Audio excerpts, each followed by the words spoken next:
With numbers. आता आपण त्यातले इम्पॉर्टंट पॉइंट्स रिमेंबर करतोय. मग factor of a number is an exact divisor of that number. म्हणजे काय, कुठलाही नंबर घेतला तर त्याचे जे कुठले फॅक्टर आहेत त्या प्रत्येक फॅक्टरने त्या नंबरला एक्झॅक्ट डिव्हिजन होणार. म्हणजे रिमाइंडर 0 राहणार.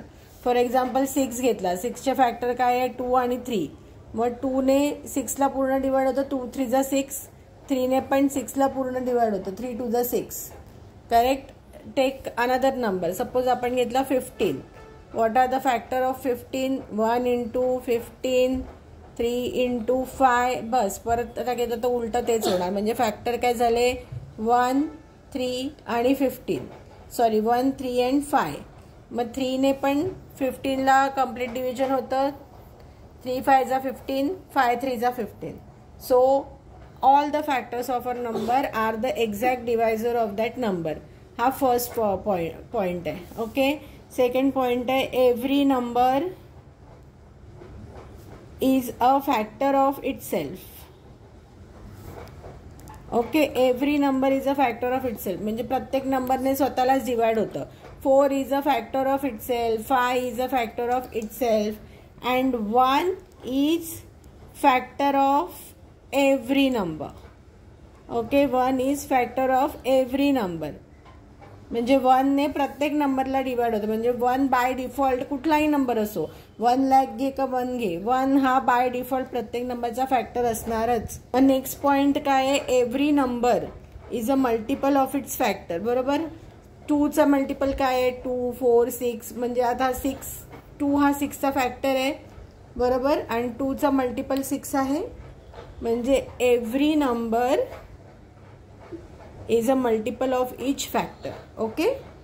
कुठलाही ह्याचा मल्टिपल. आता आपल्याला सांगितलं की 3चे मल्टिपल लिहा. तर 3चे मल्टिपल काय आहे 3 6 9 12 15 18 सो ऑन टिल एंड. ह्याचं मल्टिपल्स जे आहेत ते म्हणजे त्याचं टेबल. इन शॉर्ट मल्टिपल्स कधीच संपत नाही. मल्टिपल्स संपत नाही.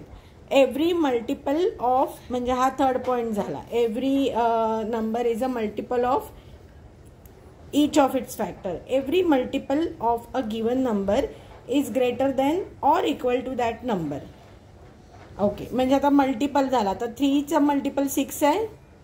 3चा फर्स्ट मल्टिपल 3च आहे. 3 1 जा 3, 3 2 जा 6. So every multiple is either equal to or greater than actual number. Okay. Next है every number of factors. Next point आहे की फॅक्टर्स आर फायनाईट. म्हणजे कुठल्याही नंबरचे फॅक्टर्स आर फायनाईट. म्हणजे आता तू किती पण मोठा नंबर घे, अगदी तू 1 2 4 0 घेतलास तरी पण त्याचे फॅक्टर्स फायनाईट असणार. म्हणजे आपण मोजू शकणार एवढे. आता सपोज 12 घेतला, 12चे फॅक्टर काय आहेत 1 इंटू 12, 2 इंटू 6, 3 इंटू 4. बरोबर. आता सगळे परत रिपीट होणार. म्हणजे फॅक्टर काय आले 1 2 3 4 6 12.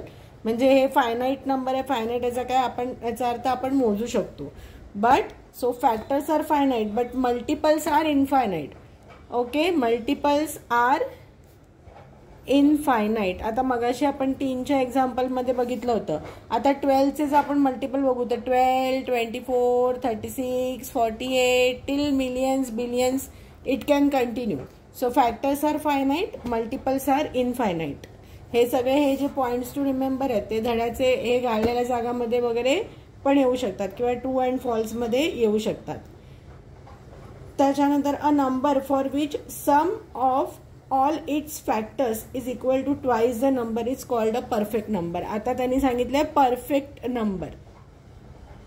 Okay. What is a perfect number. मग perfect number for which sum of all its factor is equal to twice the number. आता झालं 6 आपण नंबर घेऊ एक. Okay. Let's take example of 6. मग 6चे फॅक्टर काय आहेत 1 इंटू 6, 2 इंटू 3. म्हणजे फॅक्टर काय झाले 1 2 3 अँड 6. ह्याच्यामध्ये 1 is a factor of every number and the number itself is a factor of it. मग आता लेट्स त्यांनी काय सांगितलंय a number for which sum of all its factor is equal to twice the number. मग perfect number होण्यासाठी condition काय आहे when sum of all factors equal to 2 times the number. मग आता आपल्याला विचारतील की प्रूव्ह करा 6 हा परफेक्ट नंबर आहे की नाही. तर मग कसं प्रूव्ह करणार. आता सम ऑफ ऑल फॅक्टर मग काय येणार 1 + 2 + 3 + 6 किती आहे 1 + 2 + 3 + 6 3 + 3 6 + 6 12. ओके. आणि ओरिजिनल नंबर किती आहे 6. मग 2 ने जर 6 ला मल्टिप्लाय केलं तर किती येतात 12. म्हणजे हे दोन्ही इक्वल आले. Sum of all factor is equal to twice the number. Therefore 6 is a perfect number. Okay. आता एखादं जर येतील की आपल्याला की प्रूव्ह करा की तो परफेक्ट नंबर नाही आहे. मग आपण 8चं एक्झाम्पल घेऊन बघू. 8 1 × 8 2 × 4 तेवढे देणार. म्हणजे ह्याचं काय येणार 1 2 4 8. मग let's do sum of all the factors. मग 1 + 2 3 3 + 4 7 7 + 8 15. आणि नंबर आहे 8 8 2 किती होतं 16. मग 15 = 16 आहे का नाही. So 8 is not a perfect number. Okay.